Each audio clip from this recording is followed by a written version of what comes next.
Like any climber, it's 99% struggling and failing, and then that like 1% is pretty nice, but learning to love climbing is learning to love that 99%.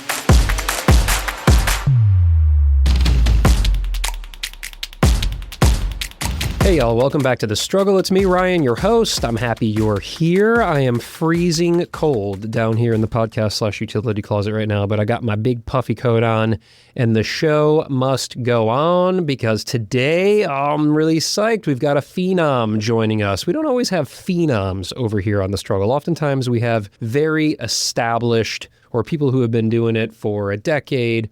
Actually, this guy's been doing it for a decade. He just happened to be like 10 years old when he started. So I'm talking about Connor Herson. You know it because his name is in the title of the episode. This guy's done more at 21 years of age than I think most climbers are ever going to do in a few lifetimes.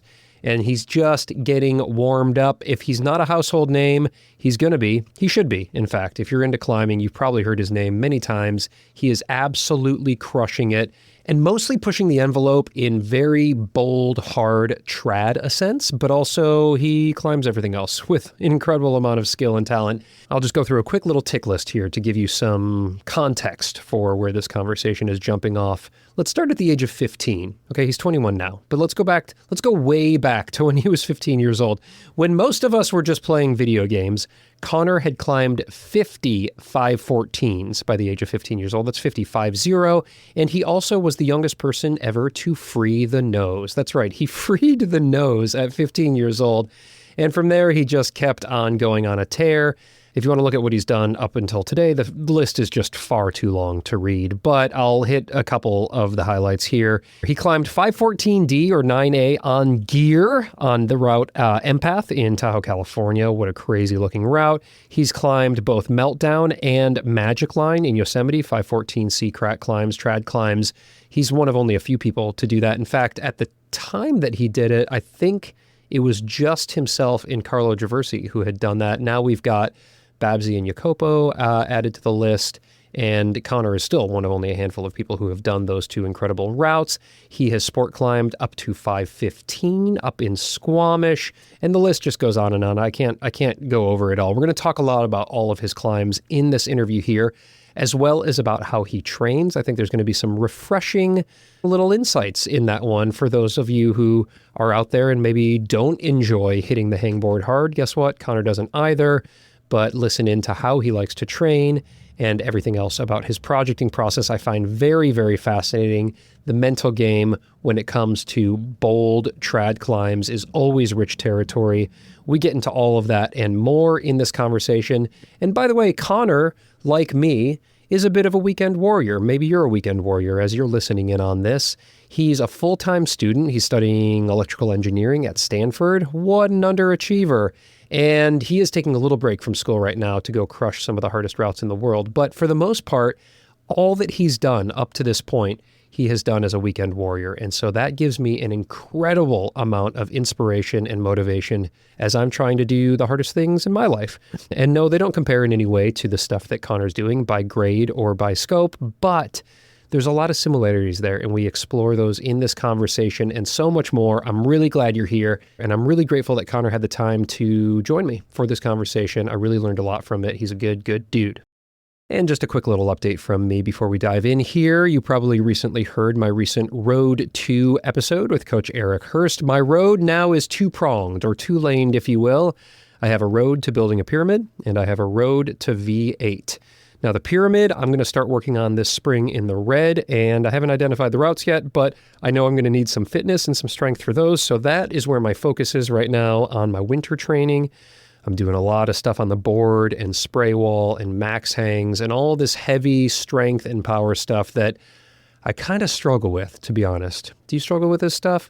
I usually gravitate more to route climbing, whether it's outside or at the gym or on the tread wall. I like to just climb. I like to be on the wall. And so putting everything I have into just a few moves or a few seconds of a hang is kind of a struggle for me. But I'm trying to embrace the struggle.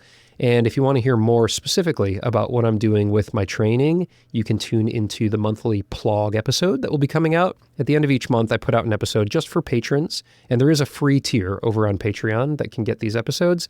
And so if you want to hear me geek out over my training, you can tune into that. And the other thing that I'm really excited about, y'all, is I just recently launched the Struggling With series over on the YouTube channel.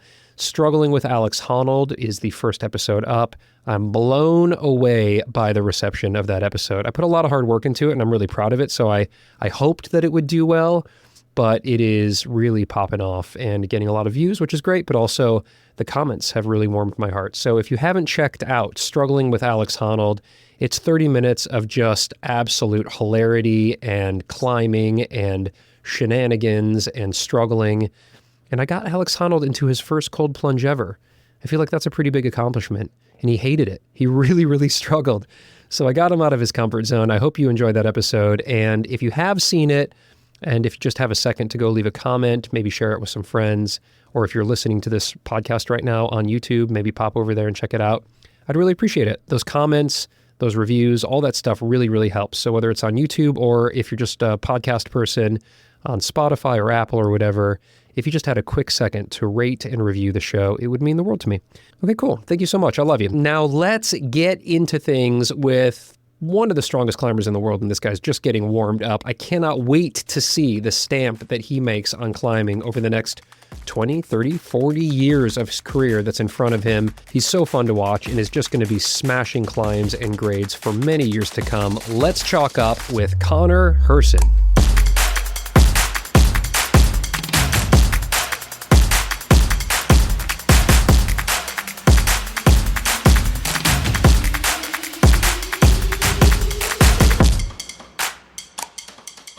Well, it's great to see you. It's been a little bit. I guess the last time I saw you was in the Valley, so it's been a season now. That was in the spring.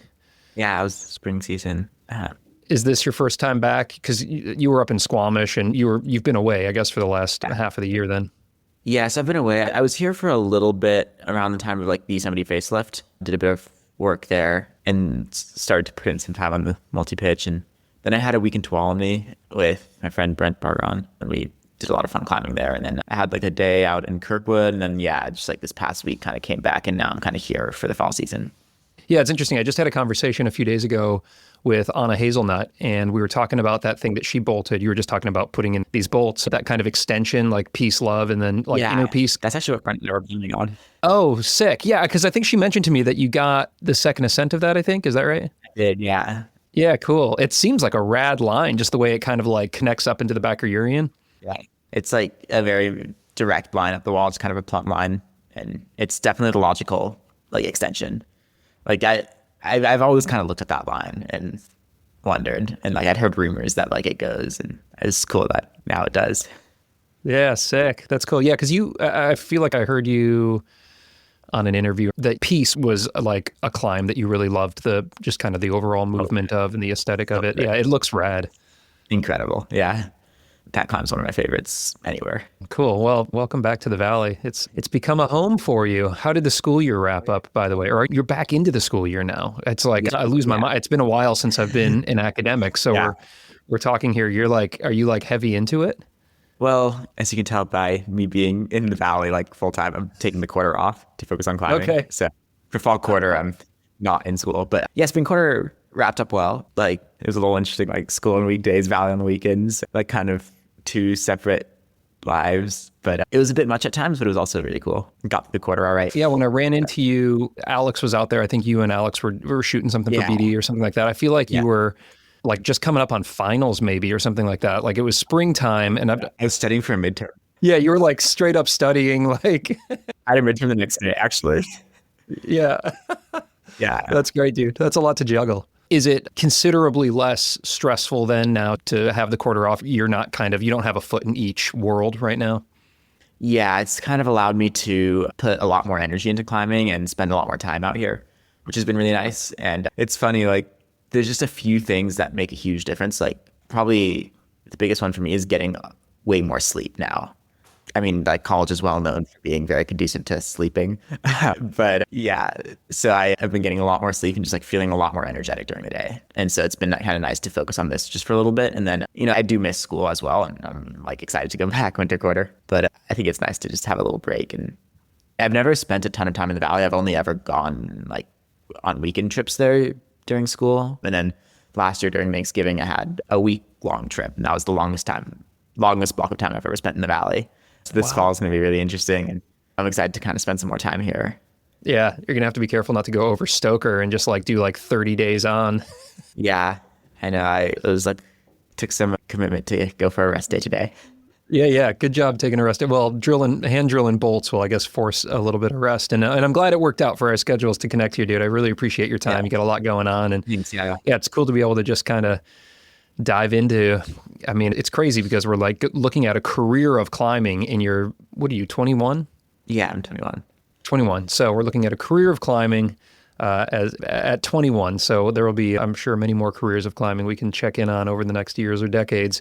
Yeah, Connor, why don't we start where we always do here on the struggle and talk about struggle? And I feel like this is a bit of a loaded question because there doesn't seem to be, at least outwardly, a whole lot of struggle with you over the last handful of years as you've been ticking off some of the most cutting edge traditional routes and sport routes around. But, sometimes the perception is not the reality. So why don't you tell us, what's your relationship with struggle as a climber?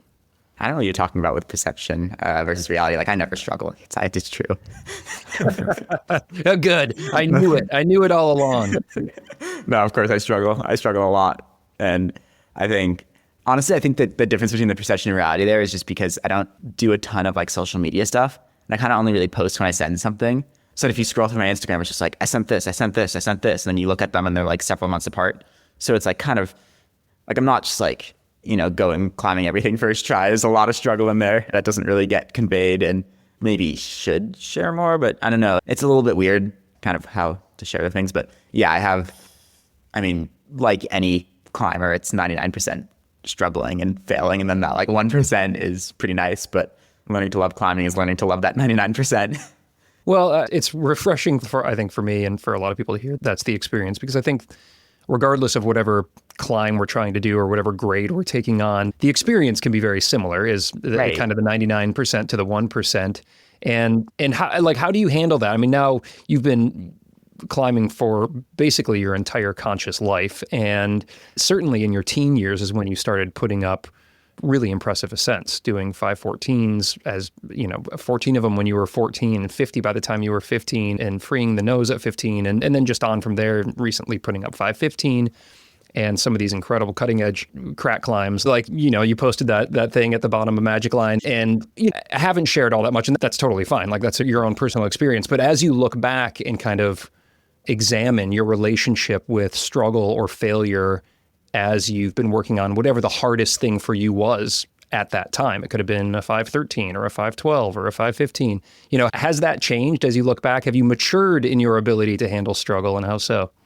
That's actually an interesting point you bring up, where like when I was first kind of setting maybe like 514 as a goal that I wanted to do, I remember thinking that like I would feel so badass when I do it because it's 514 is this next level. And then I like started trying it, and the entire thing just felt the exact same as like, any easier project. The whole process was the same. It's the same experience when you send it. And then like, just this past summer, I sent my first 515 and it was the exact same. It's like the whole, like, you go through the same process of like, trying moves, seeing if it feels possible, like starting to link sections, starting to get red point goes, and then you're getting really close. And then there's this whole game where you're like, I could do it today, and then putting pressure on yourself and then falling and then having to like try again. And then like sometimes the send is like the most unexpected try where like it should just be a training burn. Like it's the exact same thing. And yeah, I didn't really expect it to be that way, but projecting a 515 is very much a similar experience to projecting a 514, which is very much a similar experience to projecting 513 and 512 and 511.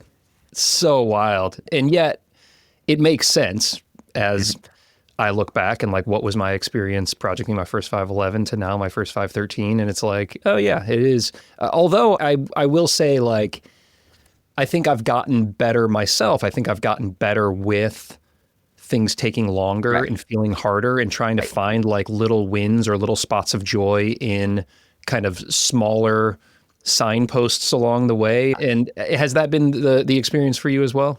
Yeah, and kind of I've progressed and matured as a climber. I think I've kind of refined my own projecting tactics as well. And so like, maybe I'll make smarter decisions about, how long to rest, when to climb, how to manage skin, how to manage rest days.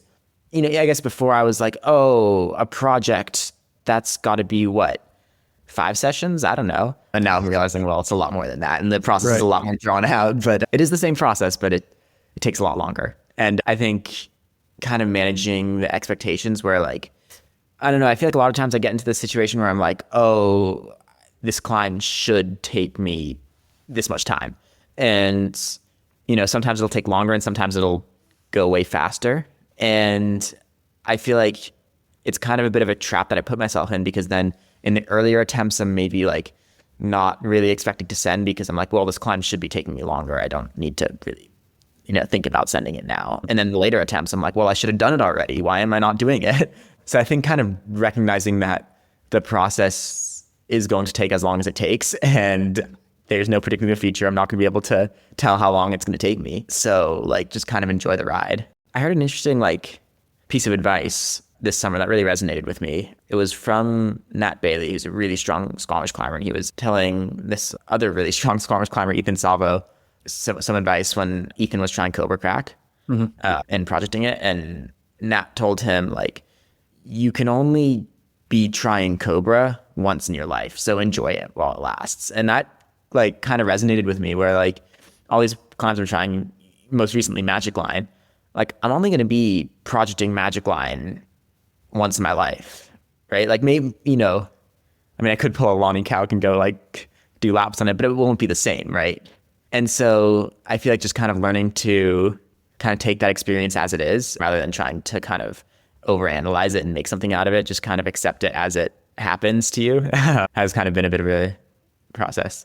I really like that. That really resonates for me, as I'm like kind of in the thick of projecting the thing that's taken me the longest in my life right now. And maybe by the time this will air, I'll have actually done it, because I actually feel pretty close right now. But it's funny. I just had this twinge of like nostalgia, or maybe even like a little bit of sadness, as I left the crag on it the other day, and like I feel close, like I feel confident, and I almost like felt sad, because I like thought to myself like, oh, this is going to be done at one point in time, and then I guess I'll just find the next thing, and then I'll get psyched on that, and it'll be fine. But I'd still like, it almost like made me sad a little bit to think about this process ending. This specific process is only going to happen once in your life. You'll have something else on a different climb for sure, but your process, I don't know which climb it is, but on that specific climb, you're never again going to be projecting it for the first time. That's a really cool perspective to have. Yeah, I'll just stay in the pocket there. I'll just enjoy the process. I really like that, dude. That's really great perspective. Cool, man. Well, and by the way, congratulations on Magic Line. We just kind of like glanced over that. Like one of the hardest crack climbs in the world. Did it placing gear. And how long had you been working on that? Because this kind of came out of nowhere to those of us, because again, you don't really post a lot about your process. So I was just like, oh, wow. There he is smiling at the base of Magic Line. He said he did it. And there was no like lead up to it. You did Meltdown, was it like a season and a half ago or something? It was Thanksgiving of last year. So a little over a year ago. Yeah, okay, got it. So about a year ago, yeah, which another like mega line. I think now you and Carlo are the only two that have done Magic Line and Meltdown, both? Yeah, for now. Yeah. Crazy. Yeah, I see Babsy's out there though on Meltdown. Yeah, Babsy and Magic will both. Yeah. It'll be... it won't be long before that number increases. Right. You just edged him out. But tell me about that process for a second. Like how long had you been putting in burns on it, and how did it go? So that was an interesting one, especially in terms of struggle, where like kind of managing expectations was pretty tricky, just because the style of the route is really finicky. Any hand or foot can slip at any point, especially the feet. They're really bad. So, while placing gear, while clipping the gear you're placing, at any point a foot can slip. And like I knew it was this notorious, really hard line, as, we all know it's this kind of iconic route. And so after I did Meltdown, I was kind of psyched to start trying it. A few weeks later, it was kind of close to finals then. So I was mostly climbing the gym, and then I sprained my ankle bouldering in the gym. It was really stupid. And then the next weekend I was like done with finals. So I went out and like put in, I think I just kind of put in one session top rope soloing on it, but like I couldn't fit my foot in my shoe. Because my ankle was so swollen, I had to like wear oversized shoes. So I was just kind of playing around, not really serious about it. It was kind of going to be this like long-term thing. I was there with my friend Brent Bargon, who was trying it, and he got so close that day. And that got me really inspired by the route, just watching him like almost do it. And about a month later, he came back, and there was just a dry weekend in January. And so I went there, and my ankle had gone down to a normal size, and I was psyched to actually start trying it. And for me, that was like, okay, this is the start of the process on Magic Line. This is when I'm going to start trying it. And yeah, like it was a 2-day weekend, Saturday and Sunday. On Saturday, I kind of started top roping on it, did the moves, kind of started working it out. And on Sunday, I kind of figured, well, why not try it on lead? And actually, on my second lead attempt that day, I got through the bottom, which is the crux. And so the route kind of breaks down into like, some intro climbing into like the crux of the route, this kind of bulge low down. And then it's like maybe some 513 laybacking that kind of slowly becomes 512, which slowly becomes 511. You get to a no hands rest. You're just kind of chilling there. And then there's this like exit boulder that kind of guards the chains. And yeah, that Sunday of that weekend, I fell in that exit boulder. Oh. And yeah, I was so close. And there's this, you kind of standing at that no hand stance, like I could do it right now. It's that close. You're just looking up and the anchor is just like tantalizingly close. And there's just this one little boulder problem between you and the anchor, but it's a really hard boulder problem. It's super intense on the feet. It's kind of all smears, and you really have to have a lot of calf energy left, but your legs are really tired because maybe it's no hands rest, but you're standing on your feet. And you've been like standing on your feet the entire way up to there. And so your legs are just completely flamed. So I kind of thought, well, I'll just do it next weekend because, I almost did it. It'll be easy. Right. Next weekend it stormed, so I didn't go to the valley. The following weekend, I went out there with my sister, and I think it had just snowed in the valley. This is February at this point. Right. And we hiked up there, and there was snow in the crack. And I was like, oh, I'll just brush the snow out. And I went up there and, brushed it out, did the moves, and I was like slipping all over it because it was wet.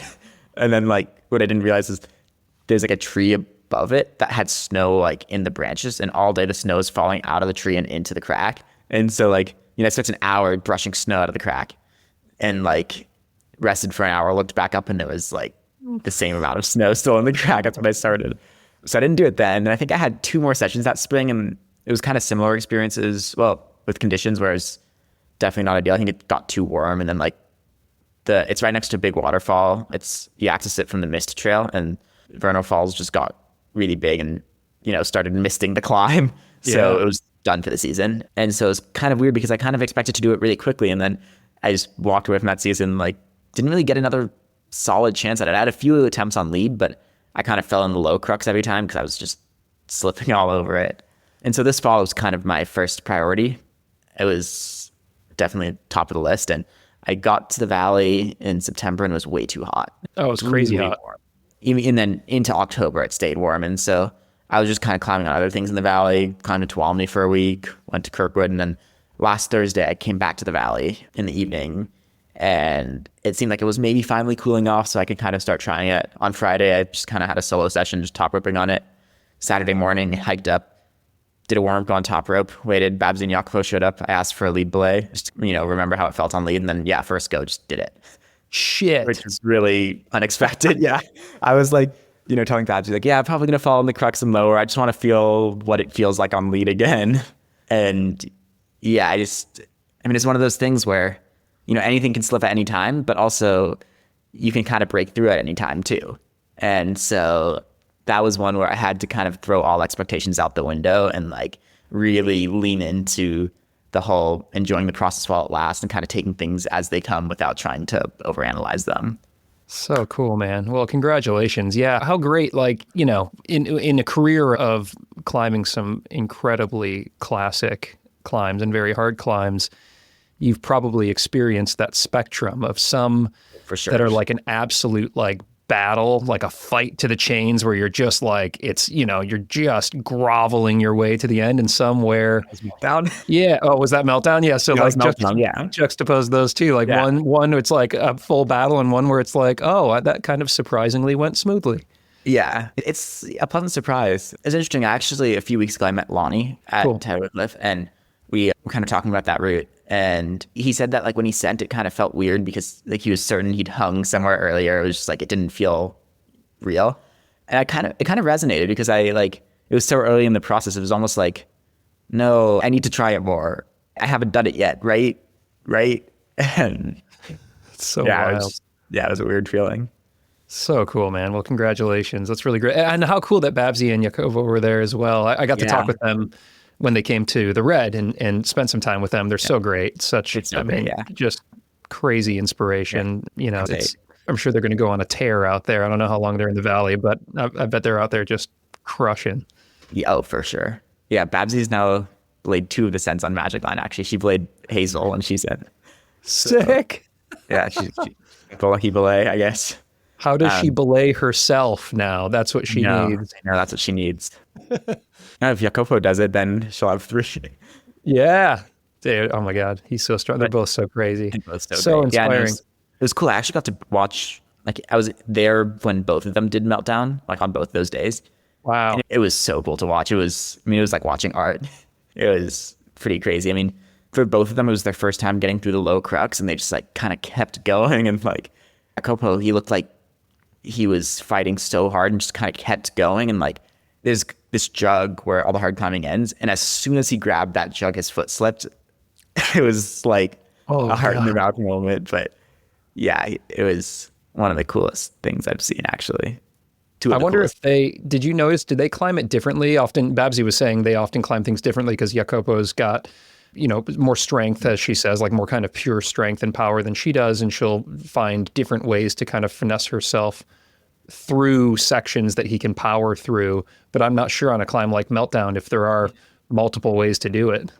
There are definitely multiple ways to do it. She did actually almost the same beta. I think she may have used a few intermediates, but really the same sequence. Yeah. So cool that you get that front row seat there. I mean, you're a part of it. You're a part of the show, but you're also, climbing amongst the titans of the Valley at the same time. What a interesting generational spot to be in, dude.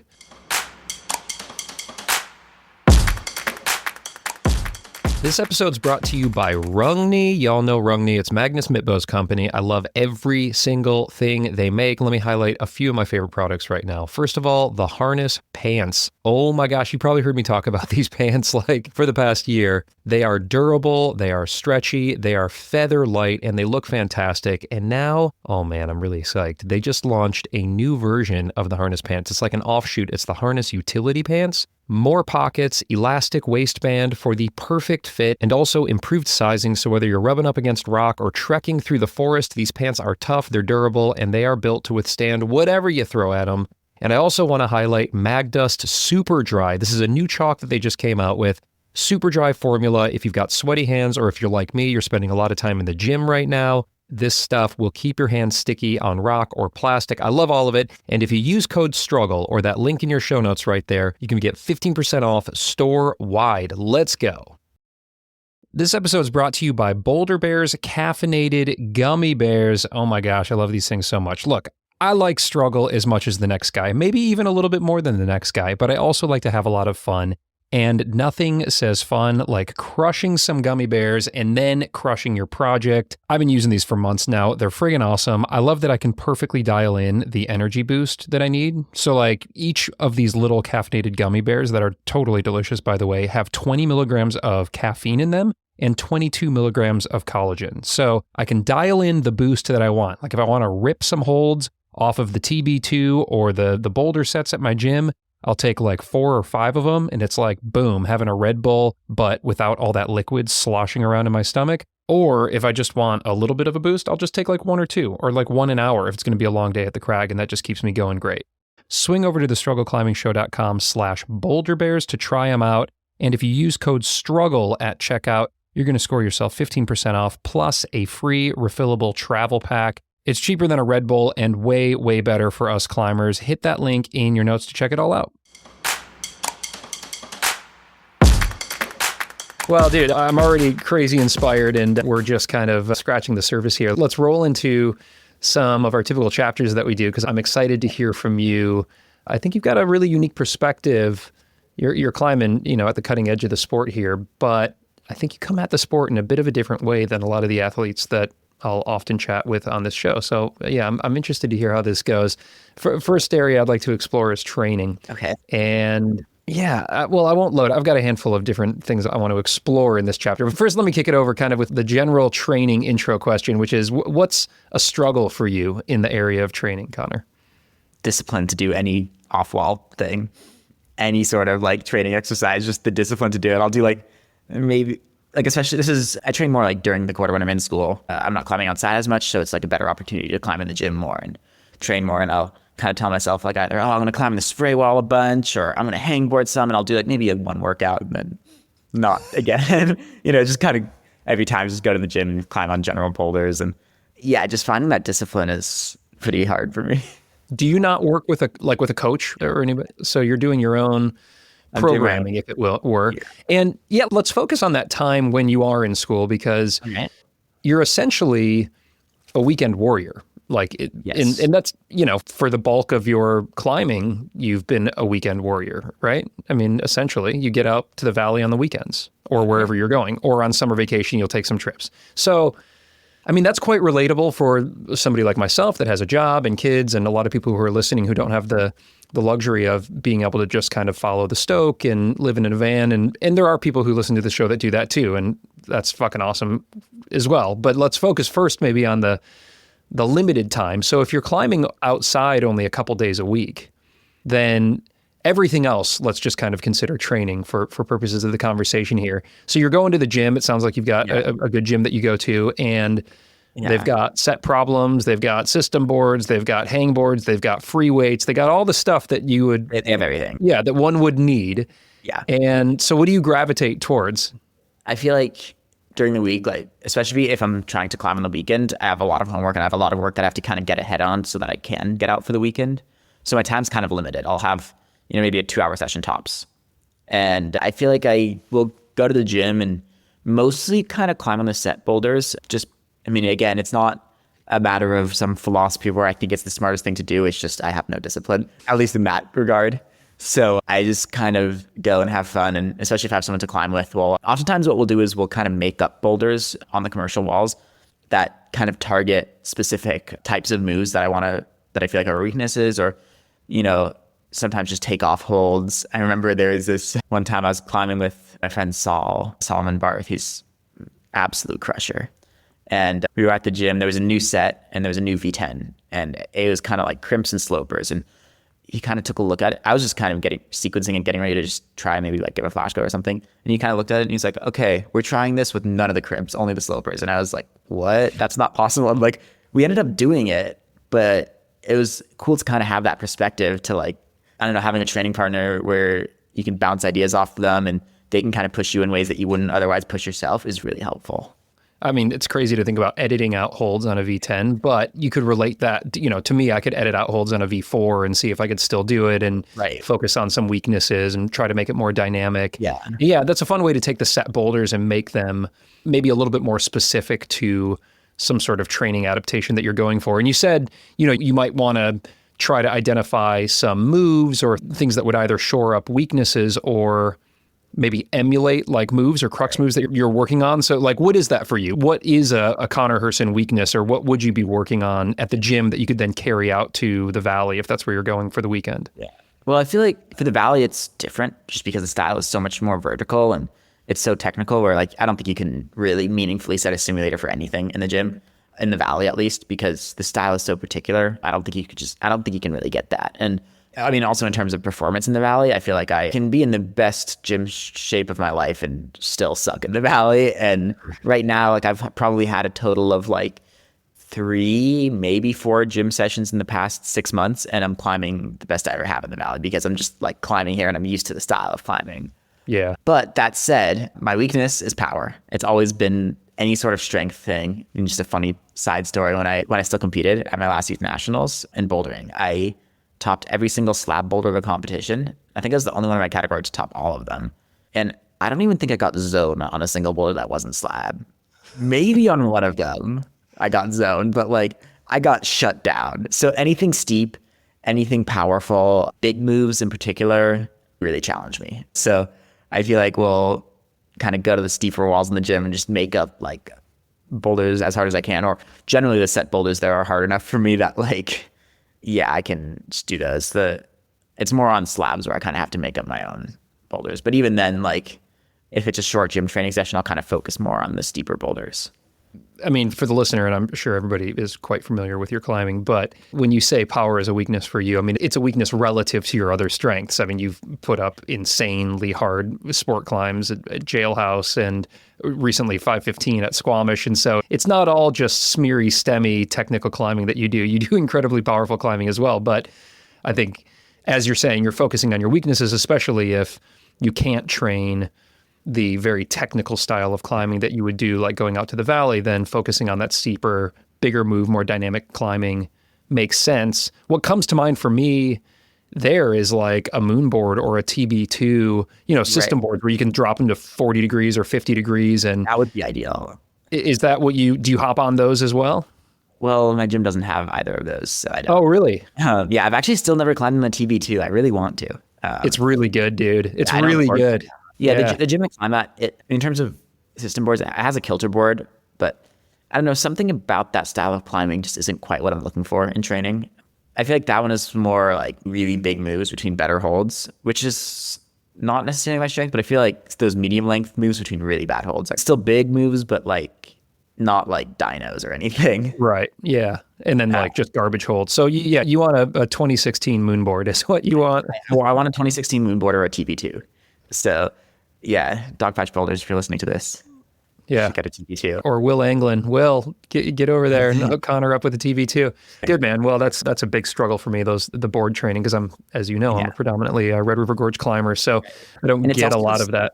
And like, I'm assuming for you, like when you have access to outdoor climbing, it must be like, just extrapolating from my own experience, it must be so hard to motivate to like go to the gym when you have like world-class sport climbing right there. Yeah. Even climbing the valley, like people ask me why I don't boulder in the valley, and it's because it's like, I could never get motivated to try a boulder problem when there's El Cap right there.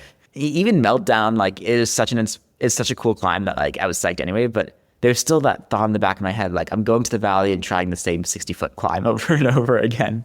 Right. Well, you just do them both. Just take a page from Carlo's book and go do the dark side and then go over and just do it all, Connor. Oh man, I've got some work to do before I'm there. But I hear what you're saying too. The valley is such an interesting beast. Like when I was out there in the spring, when I saw you, it had been a while since I had climbed on granite. When I started climbing, I lived in Los Angeles. And so I was climbing at like Talkeets and Suicide Rocks and getting out to Joshua and up into kind of like the Needles and the Southern Sierras and doing a lot of that. And I think I had developed a pretty good skill set of standing on my feet and jamming and smearing. And then after spending 6 years at the Red, like all of that atrophied. And I went out to the valley and got on the Nutcracker, over on Manure Pile. And it was like the 5.9 start of that one, or like the 5.9 variation of it. And it like straight up terrified me, dude. Like it was garbage feet. My feet were skating all over the place. And, it was such a humbling and alienating experience coming from like climbing, for me, the hardest I've ever climbed in my life at the Red. Yeah. And then getting on that granite, I don't know if there's a way to train that. I think you just have to be on it. It's really hard to train granite climbing. So what do you do? I guess you've just spent enough time on it that it's kind of in you, or does it take a while to kind of ease back in when you get out there? I mostly train for the valley by climbing in the valley because like we're saying, it's so hard to train it. And especially, even granite in general is really hard to train for, but valley granite in particular is just so polished and like it's its own beast. And so I think what I'll do at the start of the season is maybe I'll try to do like maybe a long route, try to do some multi-pitches that are a little bit, maybe in terms of the difficulty of the physical movements, they're easier. Like at the start of this season, I just like did a nose in a day, not freeing it, but just like, French freeing, grabbing on gear when needed. And it's a pretty brutal day, especially because it was like the high in the valley. It was like 87 that day or something. We were baking up there. And then like I spent a week in Tuolumne kind of doing some more vertical climbing. I think just getting that hone of this specific type of granite and really learning it well is kind of the best way for me to prepare myself. And I feel like every valley season, I need to start it with a good thrashing. Like, a nose in the day where it's 87 in the valley, or like this spring season, I had a brutal one on. I was like wrapped with my sister on Freerider, and she's like trying the boulder problem. And then I let out And I had like no chalk in my chalk bag. It was like second day of the weekends. I was pretty tired. I think we were out of water or something. And I'd never done the exit to freerider. I'd only ever gone out the Southern head wall. And so I kind of just took my standard rack, which is doubles up to number 2 and then one number 3. And then one of the pitches in the freerider exit is the Scotty Burke off width, which when we got there in the evening sun was just absolutely baking in the sun. I had no chalk in my chalk bag, and it's this like splitter, like number 5 off width. Jesus. It was like, I was so run out on it. Like my arms were cramping. I was like, it was slippery. It was like the most wrecked I've ever been from El Cap climbing. And it wasn't even a full El Cap ascent. It was just rapid and climb out. Mega. And so it was like one of the scarier leads I've done. It was like a horrible thrashing. And then the next weekend, like it paid off because I was like already more confident on the granite. I don't know if I would necessarily recommend going up the Scotty Burke with only a number 3 as a form of like getting into valley shape, but the spirit of it is what I would recommend. Yeah, exactly. It gets the body in shape and it gets the mind in shape as well. Don't not on the project. Go get like absolutely destroyed on something. Yeah. And take rest days. And then that'll, yeah.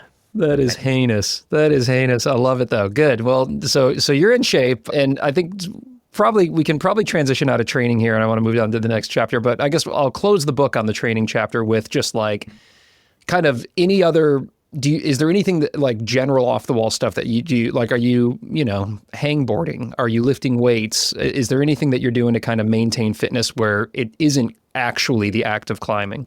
Not really. I mean, I have before, but not regularly. It's not part of my routine. I feel like off the wall, I do really enjoy like going on runs and running, but that's more, I mean, I don't really do that as training. I kind of just do it because I enjoy it.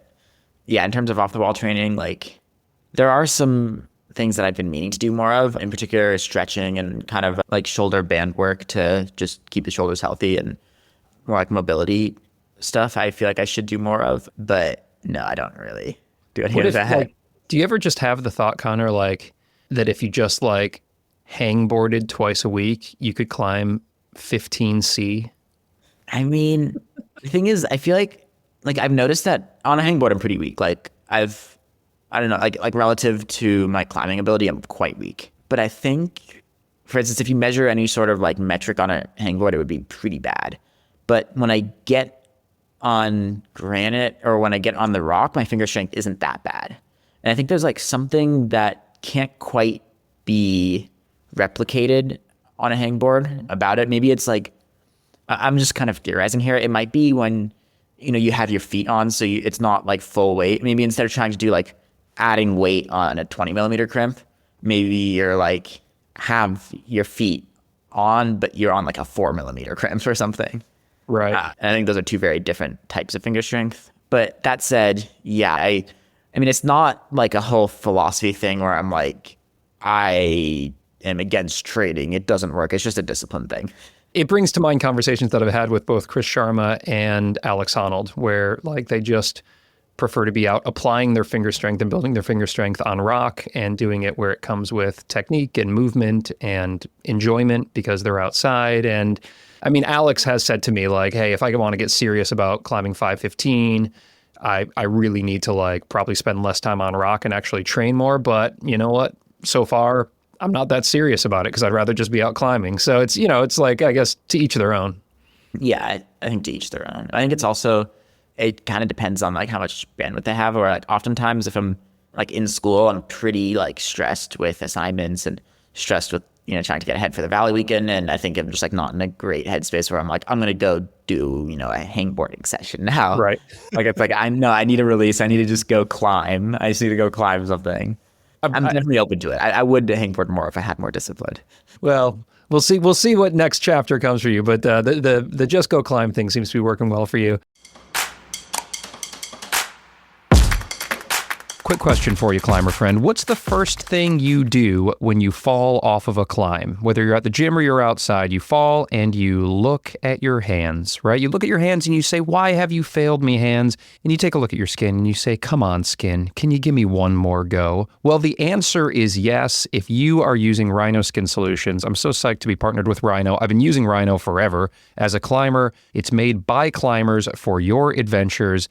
And what do I use? Well, I use their performance cream cream every night before I go to bed. It soothes and strengthens my skin. And then when I'm in season and I really want to keep my skin very dry so that I can keep a hold on those tiny little holds on my project, I'm going to use their dry spray. So that keeps my skin from sweating as much. And then after I get off of a climb and I'm done for the day at the gym or out at the crag, I clean my hands really well. I use their cleanse spray, which doesn't require any other water. So if I'm out in the woods, I can just clean my hands real quick out at the crag. And then I'm immediately putting that repair cream on to get my skin back to health after drying it out so much with all that chalk all day. Look, whether you climb a lot in the gym on the plastic holds or you climb a lot outside, taking care of your skin is going to not only help you to be able to put in more quality sessions, but also it might be the difference in whether you send or not. So take care of that skin and take care of your wallet, because Rhino's going to give you 20% off just for being a Struggle listener. If you go to thestruggleclimbingshow.com/Rhino, that code will be preloaded to give you 20% off,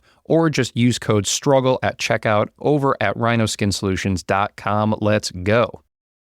I just want to take a quick second here to talk about how I'm keeping track of all my training and climbing over the course of days, weeks, months, and years. And I'm using an actual physical analog journal, a paper journal that I'm holding in my hands right now called the 5-Year Training and Performance Journal. I created this. I've been using something like this for the last 9 years, and it's a reflective journal, meaning I put something in for every single day.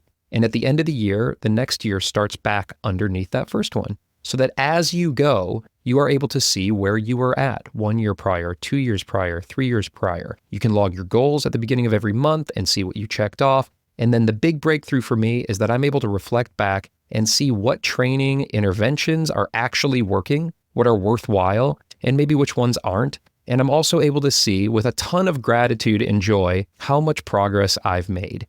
And I've never been able to get that from training apps. I like training apps. They help me to do my training, but this reflective journal has totally changed how I'm able to understand my personal training, my performance, and then everything that I do as a climber, like all my notable routes that I've sent, all my thoughts and dreams, they're all in here. And I get to look back and enjoy that day after day and year after year. And now you can too, because I made it and I'm selling it. And for $40, I think that's probably the cheapest thing you could buy that will last you 5 years as a climber. You can learn more over at thestruggleclimbingshow.com/journal.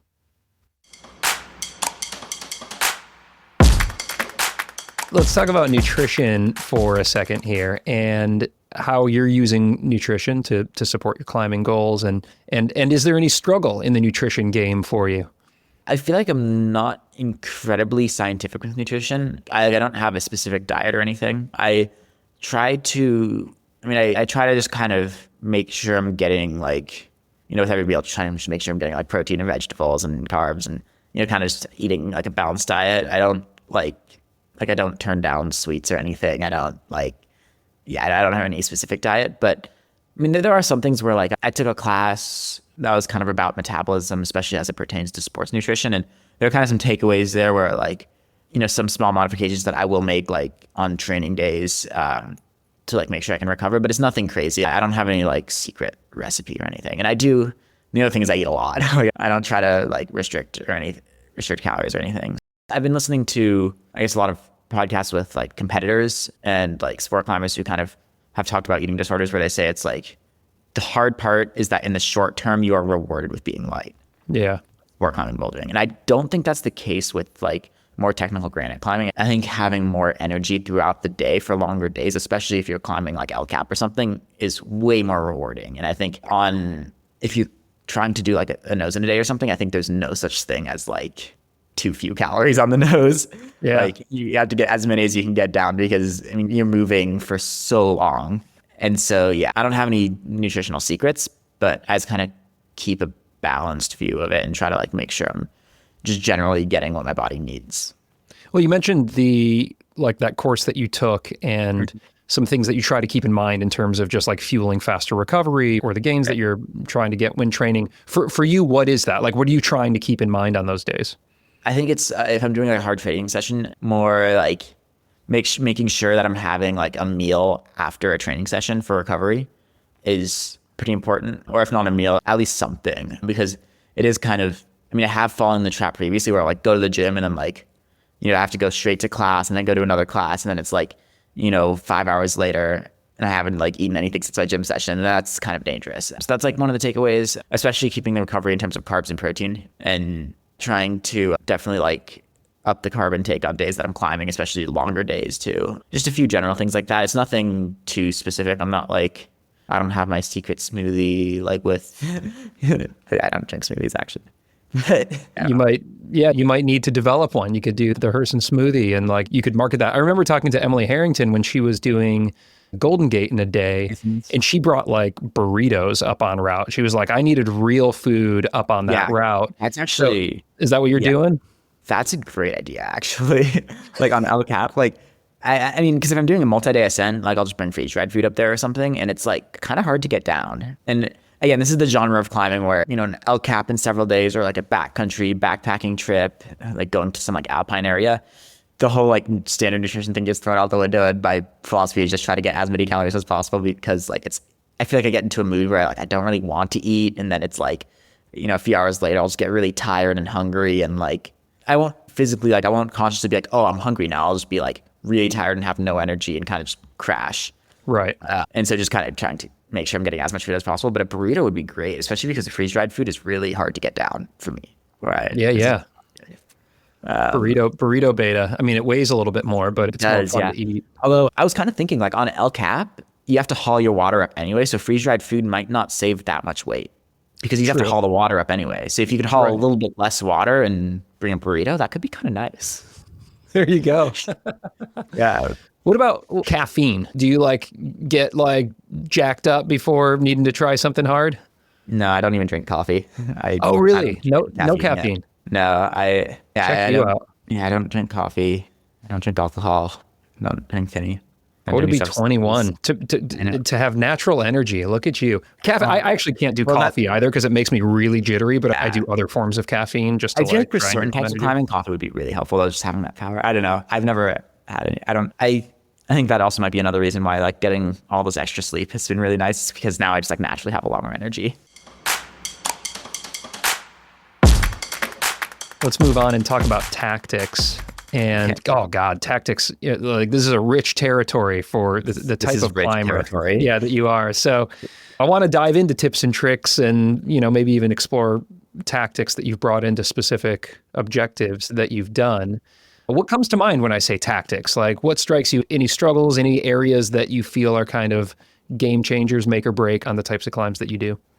Oh man, there's like so many. It's hard to like find a place to begin. I think for hard trad climbing, I think there's kind of two genres of tactics. I kind of classify it into two categories. There's like one that's the physical climbing. That's going to be the same as any sport climb. Whether I'm projecting a sport climb in Squamish, whether I'm projecting, 5 years ago when I was projecting climbing the red, or if I'm trying, a sketchy trad climb, it's all going to be the same. Like the same tactics for like just physical performance. But then trad climbs have that additional element of like the safety and the protection and getting the gear right. And I think that can be a lot more complicated, especially on a really like Magic Line. There's a lot of like playing around you can do with the gear. I think on the Send, what I did is I like Velcroed a cam to my harness to place after the crux.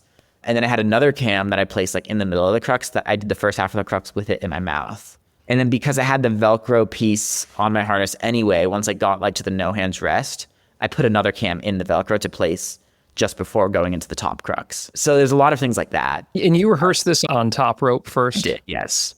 Yeah. Well, the whole like Velcroing thing and putting the camera in my mouth was just kind of a spur of the moment thing, but it really worked. Well, I remember talking with Beth Rodden, and this was when she was projecting Meltdown. Oh, she taped tapes to her harness. Yeah, she like duct taped them or something. Yeah. I didn't do that on Meltdown. Maybe it should have. Yeah, exactly. Well, it didn't end up mattering. But in that situation, you're talking about like those moments matter. Because if you're holding on to something that's really sketchy, to unclip something from a gear loop and then get it, and if it's in your mouth, you can just slam it in there. So you're talking about saving, a second, but a second could make the difference. There's actually another tactic that I've kind of, I want to say I invented it because I haven't seen anyone else do it. And it works only in like very specific circumstances. I didn't do it on Magic Line, but I did it on Meltdown, where when you place a cam, you unclip it from your harness and clip it straight to the rope below you and slide your thumb into the thumb loop and then place it. And it has to be pretty low on the root. Otherwise there's rope drag and that's pulling it up makes it harder. Or the cam has to be like at your waist. But the advantage of that is that then you only have to like bring your hand down to like your waist level where the rope and your harness is, you only have to bring your hand down there once, as opposed to even if you Velcro to your harness, you have to bring your hand down there, place the cam, reach back down, grab the rope, reach back up and clip. But if you just take it off your harness, clip it to the rope, put it in the wall, that's just one fell swoop. And again, that has to be when there's no rope drag. Otherwise, pulling the cam with the rope gets difficult. Right. And the placement needs to be closer to hip level. You need to know, I mean, it can be higher. Like on Meltdown right before the crux, I would do that. And I think that one was like about head level. Huh. But the other thing is you have to be pretty confident in the placement itself, because you have the rope clipped and you pulling up a bunch of extra slack to do it. So you have to be really confident you're not going to fall while placing it, which is why I didn't do it on Magic Line. And you have to be confident that you know that the placement is good and that you're not going to have to like kind of fiddle with it, because then you're going to have a ton of extra slack out when you do this. So it's only in very specific circumstances. Yeah. That's interesting, because I like comparing that to sport climbing, which predominantly is what I do now.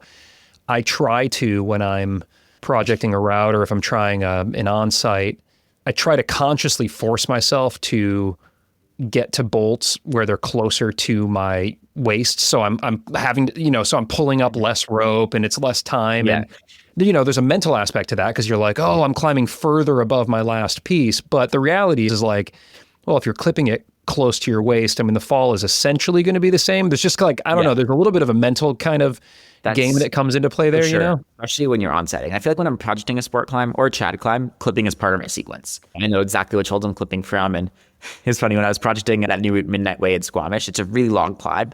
So I was like, I had back cleaning beta for like clipping one draw and unclipping the previous one for rope drag. That's actually an interesting one for tactics. I had like very specific beta. Like I would even have beta like at the rest, like how many times I would chalk up at some of the rests. Like, trying to just get it really to the like most minute detail was an interesting part of that process. And that's kind of something that depends on the climb. Sometimes I kind of change things up every go and experiment. And then sometimes there are climbs where I kind of know what I need to do and I know what feels best. If it means chalking up only once with the right hand at this like small micro shake instead of twice, I'll do that. That's really interesting how specific you get, even to that level of time on rest or number of shakes or chalking up. And is that something that you just are able to remember, or are you keeping notes? How do you essentially keep track of this level of detail of your projecting process?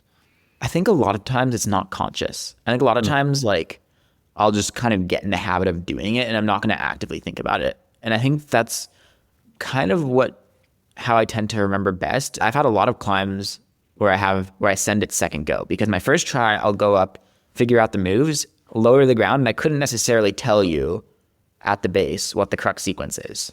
Or the crux sequence maybe I'll be able to tell you, but then like another sequence down low, I won't be able to tell you. But then I get up there and I'm like on the holds and I remember how it feels and I can do the exact same thing. And so a lot of it is feelings based rather than like trying to articulate it. Yeah, I think I don't try to write it down as much as kind of mentally remember how it feels and really pay attention when I'm climbing to like what it feels like when it works and what it feels like when it doesn't. And trying to find that feeling is really important for me. Is that all styles? I mean, do you find that carries over from big wall, trad, sport? Yeah. I think that's actually one of the reasons why granite can be so finicky, is because the first try on granite climbs will feel impossible. Totally. And you kind of have to spend at least for me, I have to spend a ton of time like just hanging there, like playing with moves, figuring out the beta. And then like once I find the beta to like the exact crystal on each hold that I'm using and the exact hit position, I couldn't articulate to you what specific crystal it is. I just know how it feels. Mm-hmm. And when I get up there the next attempt, I can get in there and like find the perfect spot and just keep climbing. And sometimes it's frustrating because I will forget, and then it takes time to like go back to the start and figure it out again. But most of the time, I'm actually pretty good at remembering it and kind of remembering the details. How helpful for you are beta videos or talking to people who have done the climb before you? A lot of the time, it's helpful. A lot of the time, it's not as helpful as I think it will be, even if I end up doing the same sequence. Like I've had many experiences where I'm trying a climb for the first time. Someone's kind of giving me all the beta. They'll tell me the beta for the crux. I kind of try and I can't do it. It doesn't feel right. It doesn't feel good. And so I kind of spend a ton of time like figuring out my own beta, kind of playing around with methods. And the beta I end up doing is actually the exact same, Right. but maybe there's like a subtle difference in how I grab a hold or where I position my hip or something that makes an entire world of difference. And so sometimes I kind of have to figure out those details for myself, particularly on like more vertical granite climbs. But that said, like if it's something that's a bit more conventional, like a gym style climb or like a steeper climb, then it's helpful when I have beta videos or other people on it. But I mean, I still don't know what Beta Carlo did in the Crux of Magic line, even though he has a video on YouTube. Right. Yeah. Great video. Yeah. Yeah, it's good. Oh, I love the video. I just like, didn't pay attention. I just kind of watched it for the climbing. I didn't really watch it for beta. But then on something like that, because you're placing gear, the idea is to, do it on lead on gear. Yeah. You're spending time on it on a top rope. And so what's that process like? I don't often, because I climb such steep stuff here. I mean, sometimes I'll top rope or I'll kind of climb up through the gear, but I don't spend as much time on a top rope, though I could see how valuable it would be on a climb that lends itself to it, like you're talking about. So like how long do you spend on a top rope? What are you trying to accomplish before you then say, okay, I'm ready to give this goes? So I think there's kind of two things I need. One, I need to know what the gear is. I need to know that it's safe. And two, I need to know the moves. The same that like I would, like I kind of think of the top rope and go as like very similar to like a preliminary lead go on a sport climb, where you're just kind of going bolt to bolt, feeling the moves. That's the exact same thing that I'm doing with the moves. And generally on a really hard climb like Magic Line or Meltdown, I will spend my first attempt, maybe even like my first session or something, in the case of Meltdown, just trying moves, not even looking at the gear, just trying the moves. And then once I learn the moves, then, there's gear here, this is where I place, and incorporate that into my sequence.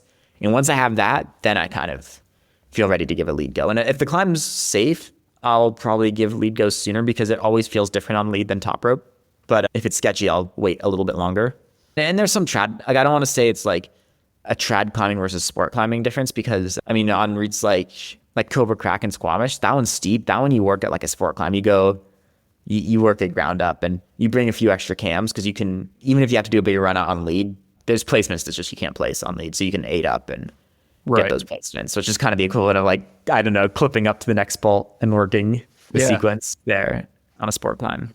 And then when you're saying like testing the gear, like on Magic Line, for example, you're on top rope. Are you making the placements and then weighting them, or, adding some slack to the system and then trying to take a drop? Like, are you testing it that way, or are you just kind of eyeballing it saying, oh yeah, this fits well here? You don't necessarily need to take a fall on it. It depends on the climb. On Magic Line, I was actually able to kind of just eyeball them and it was fine because I'm like quite used to, I guess, this type of granite. And I kind of, in general, I have a pretty good idea for what's going to hold and what's not. And the gear on Magic Line is quite thin, but it's good gear. Yeah, it's pretty textured rock and the placements are pretty deep. So it's not that much of an issue. There was actually a climb I did in Squamish this summer, Dunslinger, which is like a Fortuné trad route. It was pretty hard and sketchy. That was one where I benefited from some local climbers who were working it, and they kind of gave me the gear beta. And they'd done like haul bag drops onto the pieces, and they knew what was going to hold and what wasn't, which was really critical on that climb because the rock was so slick, so polished that even bomber-looking cams would sometimes come out. Wow. And there were very specific placements that wouldn't come out. One of them was this like nut that was like turned sideways and it was like half out, and it looked like someone put it there as a joke, but it's like the most bomber piece on the route somehow.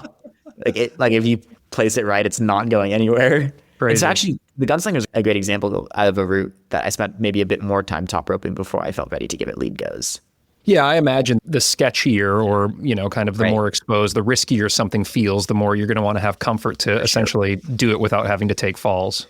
Yeah, or at least get to a position where it's safe. Because I do a lot of gear protected routes, a lot of people kind of assume that I enjoy the danger aspect of it, and I actually don't. I get scared, and yeah, I don't like that. But what I do like is kind of taking a route that looks like it's sketchy and kind of engineering it to make it safe with the gear beta. And even the climbing beta, if I can be a little bit closer to the gear line or like get some beta with my foot in the rope so it's a cleaner fall or something, I love that. And so I need to get a climb to a point where I feel comfortable that it's going to be safe if I lead it. And that's kind of my threshold, where like it's okay if I haven't made a ton of big links on lead. It's okay if it is still going to take some time, but I need to know that it's going to be safe. And that's the bottom line for me. perfect segue to our next chapter here, which is the mental game chapter. So yeah, let's just roll right into it. You know, my first question for you in the mental game chapter was, do you get scared? You did just say that you got scared, but one might think that you don't, considering the climbs that you take on. So when have you been the most scared? What comes to mind as the most scared you've ever been on a climb, Connor? The most scared I've ever been on a climb. Actually, that story I was telling you about earlier where I was doing this really long off with no gear for it. And my arms were cramping and I was sweating out of it, didn't have any chalk. That was a little scary. I was pretty scared there. Honestly, I feel like I get more scared on the easier climbs because I have more time to think about it. If it's a hard project, I kind of get into this mode where maybe I've rehearsed on top rope. I'm just kind of doing the moves. And even if it's sketchy, I'm not thinking about the fall because it's the climbing is so close to my limit. But if the climbing is a level down from that where I am a little bit more confident and I have the bandwidth to stress about it, then I do stress about it. I know on the gunslinger, I took a really sketchy fall where I ripped a piece and the nut caught me and, I was maybe 45 feet up or 50 feet up and took, close to a 40-foot fall. And it was I was rattled after the fall, but while I was climbing, I wasn't thinking about it. And then the next go, I felt fine on it. But that one was, I did kind of go up and play around with the piece that popped and kind of figured out how to make it not fall. I'm trying to think of other specific examples when I've been really scared. And I feel like it's mostly been on multi-pitches where I'm on-sighting because I don't know the gear that well. In fact, I think definitely the most scared I get is when I don't know the gear, when I haven't been rehearsing it. And especially on multi-pitches, just because there's so much climbing to do. I feel like most single pitch climbs I end up rehearsing on top rope or the gear is good enough that I can just go ground up. But it's hard to think of specific examples of when I've been the most scared, but I've had, especially growing up, especially when I was in my mid-teens and starting to lead more hard stuff in the valley, where it's slick granite and the gear is not great, especially on all cap. I've had some moments where I've been quite scared, actually. Yeah, and how do you deal with that? You've now had quite a bit of exposure, quite a bit of experience on that. Are there mental tricks that you do, breathing techniques? How do you work through fears or stress en route when it hits? Whine that I'm scared to downclimb to the last piece of take. It's so hard for me to think logically about it, even if I know that it's a safe fall. Say I'm up on El Cap and I have, a few thousand feet of air below me. If I pull a piece or two, even if I end up below the belay, that's totally fine. Especially higher up when it's steeper and there's no ledges to hit, it's totally fine. But I can't quite convince myself of that. So yeah, I don't have great tactics for dealing with fear on the route.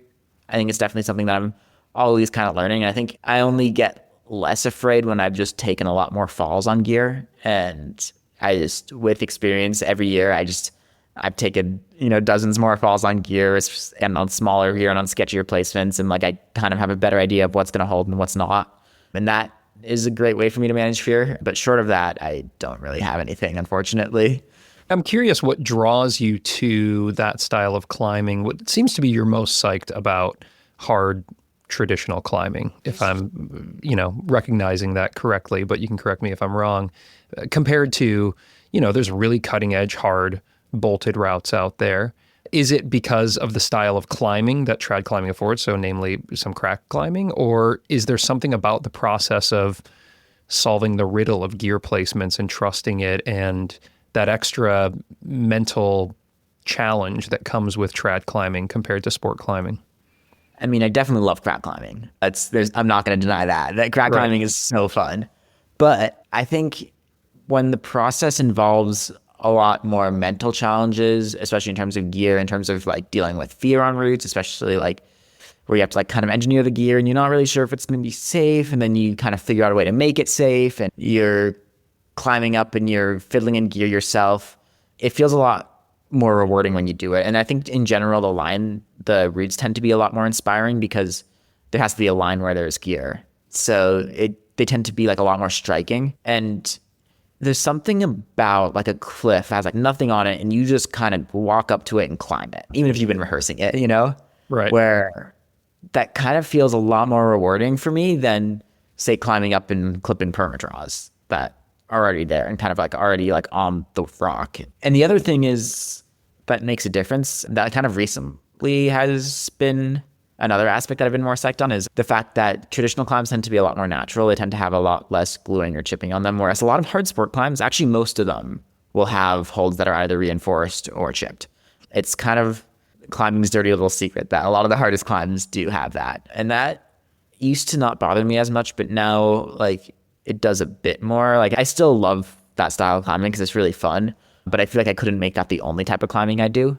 I feel like I'd have to have some of this as well. And just kind of along that point, and that makes a lot of sense, kind of the purity, right? The purity of the experience. There's an adventure element to it, what you seem to be drawn to. And oftentimes on the climbs that you're doing, you end at the top of something, which isn't often the case with a sport climb. And what's that experience like for you when you're working out like a big wall objective? The big wall objectives, those are a lot more logistical challenges, and there's so much more climbing to learn. It's almost like the difficulty of the climbing is like nowhere near the biggest challenge, but it's just like this huge undertaking. And yeah, I mean, back to what you're saying about like it being gratifying when you send it, like there's no better feeling than free climbing El Cap. It's so rewarding to like get up there and top out and know that you've like everything below there you've climbed free. And I think my process on that has kind of been really influenced by the style of which I try them, where I'm mostly kind of going weekend warrior style to work it and then like go for a set and push, which tends to be like 3 days or less. And I think like, yeah, I'd love to do more climbs like ground up, but that would require more days off and, you know, a longer push, which in the past I haven't had as much time for that. Now I'm taking the quarter off. Maybe I should just try something ground up. Anyway, so like my tactics are often just like, yeah, like I'll rappel in to like rehearse things and then climb back out, or climb up from the ground as far as I can, then rappel.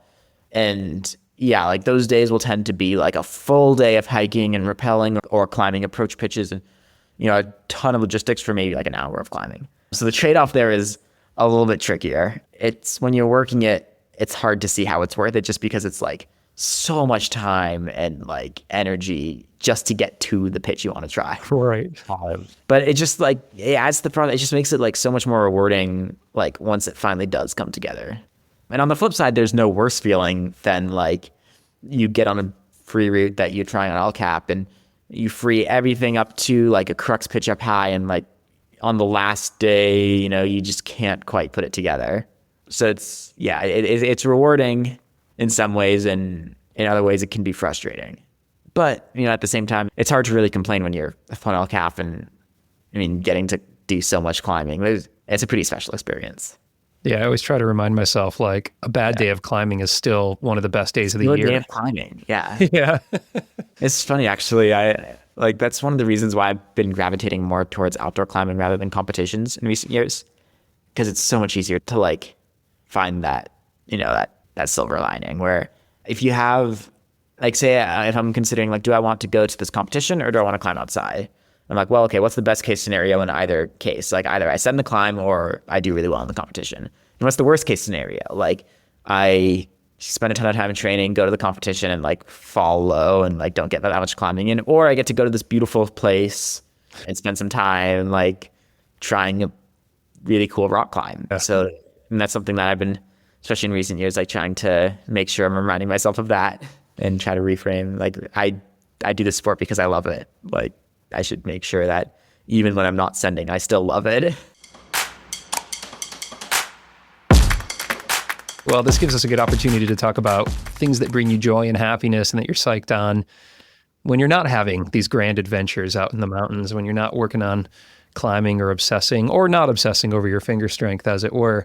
So we know you're on a bit of a break here, but you're at Stanford. Are you still studying engineering? Yeah, electrical engineering. Electrical engineering. So I'm sure that's a huge area of focus in your life. How's that been going, and what's the plan there? That's been really cool. I don't have a plan. I'm like... What year are you? A junior. Okay. So you've got another year or so? Yeah, another 2 years. So when I started, I actually didn't have a major picked out. And like I knew I probably wanted to go into engineering just because I really liked that way of thinking, but I didn't really know what type of engineering. And one of my dorm RAs was like, oh, you should take this class. It's like the Intro to Electrical Engineering. It's a requirement for pretty much any engineering major. It's like kind of the basic like intro to circuits class. Mind you, at this point, like, you know, maybe I'd heard the terms before, but I didn't know what like voltage was or current. Like I didn't know anything. And I took the class. It was really fun. The next quarter, I just like took the next class in the series. And then the next quarter, I took another electrical engineering class and just kind of kept going from there. Cool. And so that's been really cool because it's like a world that I know very little about. And I've been like learning so much. It's like every day like, I learn something really cool. And like, I don't know, electricity kind of feels like magic almost. But then like learning the physics behind it and like what you can do with it, it's just really cool. Yeah, I can see the psych on your face. That's really cool to see you as like stoked about this academic thing that has nothing to do with climbing as you are with the climbing. It is interesting. It does seem like quite a bit of climbers are engineers though. Have you found that? Yeah. What's up with climbing and engineering? I think it's the way of thinking, like the way of approaching a project and a problem where I guess, so a climber I've spent a lot of time recently with was Brent Bargon. He's a mechanical engineer. Like climbing with him, you can see very clearly the way he thinks about movement, the way he thinks about kind of unlocking a sequence, the way he thinks about engineering a trad climb to be safe is the exact same. It's like, yeah, it's really cool to see. It's the exact same as, you know, you have to think about a problem in mechanical engineering. I'm not a mechanical engineer, so I don't really know, but. Yeah, totally though. I see that like, and it's like kind of a bizarre amount of people that I talk to, whether they're just amateurs that I climb with or people that I have on the show, like have some sort of engineering background. It's really interesting. Maybe I should go into engineering. I should have gone into engineering instead of podcasting, but here we are having this conversation. All right, so let's set those two massive things aside. I mean, this is probably taking up 95% of your life is climbing and school. But if I take both of those out of the equation, what brings you joy? What makes you happy? What are you doing to relax, to have fun that's kind of outside of those two major callings of yours? I mean, so I enjoy, just like spending time with friends, hanging out with people. Like, I love going on runs, kind of trying new things. Recently, I've been like kind of just trying to like cook new recipes and just like getting into cooking. That's been really fun. Yeah. I mean, one thing that actually I really love, that I'm going to differentiate this from climbing really hard is doing just really fun, easy climbs in the mountains, which, you know, obviously you still have to make it to the mountains. It's logistically a bit of work, but say like going to like Tuolumne and doing like a 5-10 multi-pitch with, you know, maybe a long approach or something. And it's just a beautiful day in the mountains where I'm not necessarily trying to like send my hardest climb, but I'm just like there to have fun. And that's like, those are some of my favorite days actually. Like every year I try to have like, you know, have at least 5 or 6 of those days, probably more actually. Yeah, that's nice. Yeah, I just like. No pressure. Yeah, there's no pressure to send anything. And I think those days are also really helpful in terms of like reminding myself why I climb and why I love this sport so much. It's really easy to get sucked in this project and think like, oh, I have to do it. And it becomes a bit of a chore.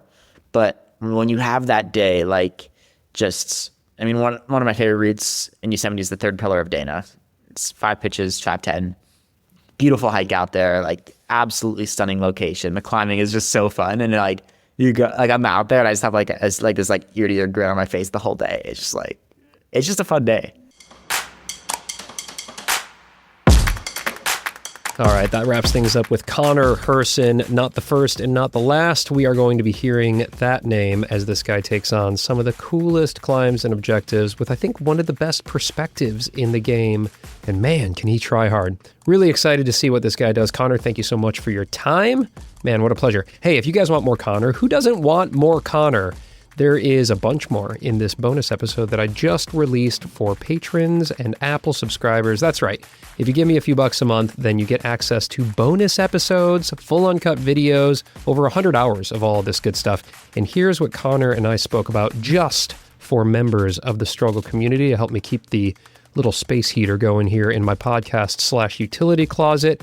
We talked about Alex Honnold, everybody's favorite valley climber, Alex Honnold. Connor spent some time with him this past season. I actually met up with Connor and Alex when I was in the valley for a brief minute. And Connor talks about how they differ in their approaches as climbers, as well as their perception of risk and danger and how they handle that. And also any plans that he might have to take on Alex Honnold's big wall speed records. Oh, watch out, Honnold. What else do we talk about? The secret 515 crack climbs that could go down soon if you're a crack junkie or if you just care about really cool cutting edge climbs. Connor opines about some of those projects that are out there.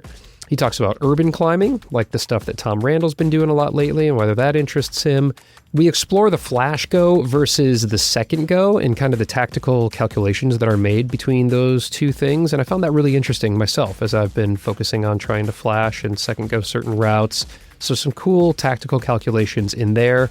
Shoe beta. Oh, we geeked out over some shoe beta. Should you wear them tight? Should you wear them loose? How do we keep our toes from hurting so much when we're climbing cracks? Dream trips that he's got in mind outside of the US where he hasn't traveled to climb yet. Lots of cool stuff out there. And the wild beta that he used to climb the changing corners. Some tips that he got from Tommy Caldwell on that. You can get instant access to all of that right now at zero cost, actually, with a free trial over at patreon.com/thestruggleclimbing-show, or right there in your Apple Podcast player if you are an iPhone person. And you're also going to get instant access to more than 100 hours of other bonus content featuring the best of the best. I'm talking about Adam Ondra, Chris Sharma, Nina Williams, Alex Honnold, Magnus Mitbo, and so many more athletes and coaches that have been on the show here.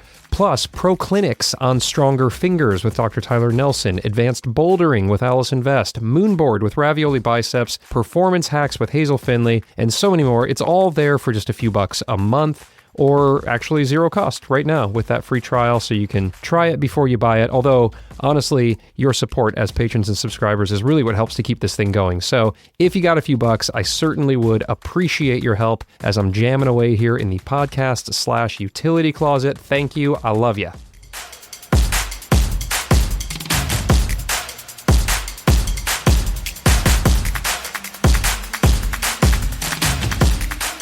Big thanks and appreciation to all of our show sponsors who have brought you this episode here at zero cost. Way to go. You can check your show notes for links and special discounts from those guys that are only available to Struggle listeners, and there's some great discounts there, so check them all out. Actually, you can see all of the show's brand sponsors and special deals by popping over to thestruggleclimbingshow.com/deals.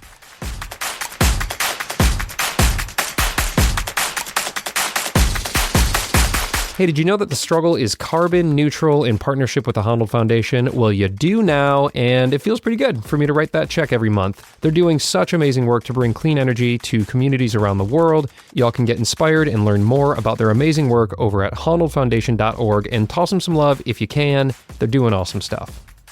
And lastly, The Struggle is a proud member of the Plugtone Audio Collective, a diverse group of the best, most impactful podcasts in the outdoor industry. The show is produced and hosted by me, Ryan Devlin, and edited by the wonderful Glenn Walker.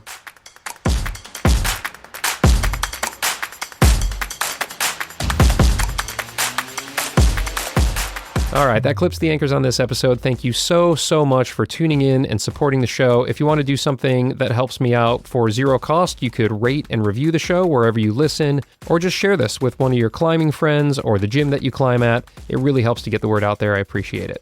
I hope your training and climbing are going great, and if you are struggling like me, well, just remember the struggle makes us stronger.